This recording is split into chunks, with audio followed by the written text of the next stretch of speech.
तो नमस्कार, राम राम जी। दोस्तों, हम आज बात करने वाले ज्ञानपीठ पुरस्कारों की, जो कि कल घोषणा हुई थी, जो कि 2023 के ज्ञानपीठ पुरस्कार है, वो 98वां है।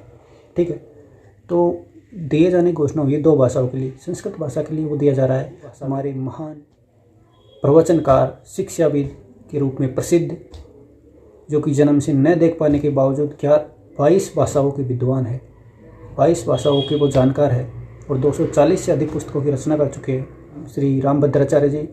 और उर्दू के महान कवि शायर गुलजार जी को पुरस्कार दिया जा रहा है। तो अब सबसे पहले हम बात कर लेते हैं पुरस्कार, ये पुरस्कार है क्या। ठीक है, अब इसके बारे में विस्तृत चर्चा करेंगे। फिर हम लोग पर चर्चा करेंगे जो 2 महान विभूतियों को दिया जा रहा है, उनके परिचय के बारे में हम चर्चा करेंगे, उनके बारे में संबंधी हम जानकारी आपको बताएंगे। तो चलिए शुरू करते हैं। सबसे पहले मैं आपको बता देता हूँ ज्ञानपीठ पुरस्कार है क्या। दोस्तों, हमारे भारत में साहित्य के क्षेत्र में दिया जाने वाला ये सर्वोच्च पुरस्कार है, और जो हमारे भारतीय संविधान है उसकी 8वीं अनुसूची में जो 22 भाषाएं हैं, उनके क्षेत्र में सर्वोत्कृष्ट कार्य करने वाले लोगों को ये पुरस्कार दिया जाता है। तो दोस्तों, ये ज्ञानपीठ पुरस्कार है, इसकी शुरुआत हुई थी 1965 से। ठीक है ना। तो सर्वप्रथम ये पुरस्कार दिया गया था 1950 में। एक लेखक थे शंकर कुरूप जी। शंकर कुरूप जी एक लेखक थे, उनको 1950 में एक रचना की थी कोडुक कुझल। वो रचना के लिए 1965 से इसकी शुरुआत हुई थी। 1965 में ये पुरस्कार उनकी 1950 की रचना के लिए दिया गया था। सर्वप्रथम दिया गया था मलयालम के जो विद्वान थे शंकर कुरूप जी, जिनकी रचना थी ओडक कुझल, उसके लिए पुरस्कार दिया गया। ठीक है। अब इसमें दिया क्या जाता है ये भी मैं आपको बता देता हूँ। दोस्तों, इसमें 11 लाख रुपये आपको कैश दिए जाते हैं। इसके साथ आपको प्रशस्ति पत्र दिया जाता है और आपको वाग्देवी की प्रतिमा दी जाती है, मतलब माता सरस्वती की आपको प्रतिमा दी जाती है। ठीक है ना।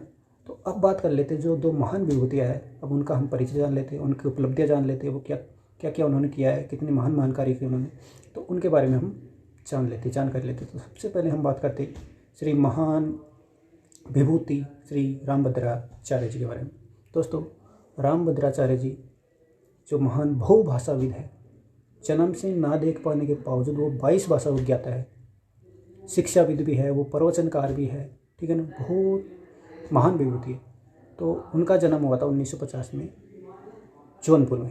तो दोस्तों, ठीक है, जो हमारे रामभद्राचार्य जी है वो चित्रकूट में तुलसी पीठ के संस्थापक हैं, और 1988 से जो हमारे देश में रामानंदी संप्रदाय है उसके प्रमुख जो 4 जगतगुरु होते हैं रामानंदाचार्य जी, उनमें से वो एक है। ठीक है। अब बात कर लेते हैं, वो 22 भाषाओं के जानकार है, जन्म से ना देख पाने के बावजूद वो 22 भाषाओं के विद्वान है, 22 भाषाओं को वो जानते हैं। इसके अलावा 2015 में उनको पद्म विभूषण पुरस्कार मिल चुका है दोस्तों। और दोस्तों, हमारे जो रामभद्राचार्य जी है उन्होंने 240 पुस्तकों की उनके द्वारा रचना की जा चुकी है। वो संस्कृत और वेद पुराणों के प्रकांड विद्वान है दोस्तों, रामभद्राचार्य जी। और दोस्तों, अब बात करते हैं हम रामभद्राचार्य जी की प्रमुख रचनाओं के बारे में। वैसे तो उन्होंने 240 से अधिक पुस्तकों की रचना की है, लेकिन महत्वपूर्ण हम रचनाएं उनके बारे में देख लेते हैं। दोस्तों, उन्होंने अष्टावक्र, श्री भार्गव राघवियम, कुब्जा पत्रम, इसके अलावा आजाद चंद्रशेखर चरितम, ये कुछ उनकी रचनाएं हैं। तो ये थे हमारे महान विभूति श्री रामभद्राचार्य जी। अब हम लोग चर्चा करने वाले हैं उर्दू के महान विद्वान और शायर, पटकथा लेखक, गीतकार श्री गुलजार जी के बारे में। इसके अलावा जो ये पुरस्कार दिया जा रहा है ना, संस्कृत को तो ये दूसरी बार दिया जा रहा है, उर्दू को ये 5वीं बार पुरस्कार मिला है।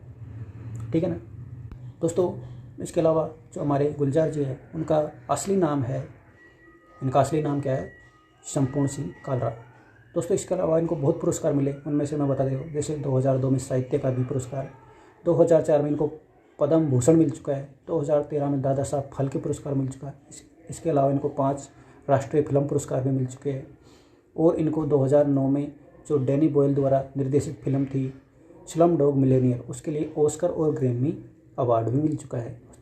अब बात कर लेते हैं इनकी प्रमुख रचनाओं की। दोस्तों, गुलजार जी की जो महत्वपूर्ण रचनाएं है उनमें है वो चांद पुखराज का, इसके अलावा रात पसमीने की, इसके अलावा इनकी एक और महत्वपूर्ण रचना मैं आपको बताऊँ क्या है, वो है 15/5/75। ये इनके कुछ महत्वपूर्ण मुख्य रचनाएं हैं दोस्तों। तो ये थे हमारे रामभद्राचार्य जी और गुलजार जी जो है संपूर्ण सिंह कालरा। तो ये 2023 का पुरस्कार दिया गया था 2 भाषाओं के लिए, संस्कृत और उर्दू के लिए। तो आज का वीडियो बस यही तक था। अगर आपको पसंद आया तो आप लाइक शेयर सब्सक्राइब जरूर कीजिएगा। धन्यवाद। जय श्री राम।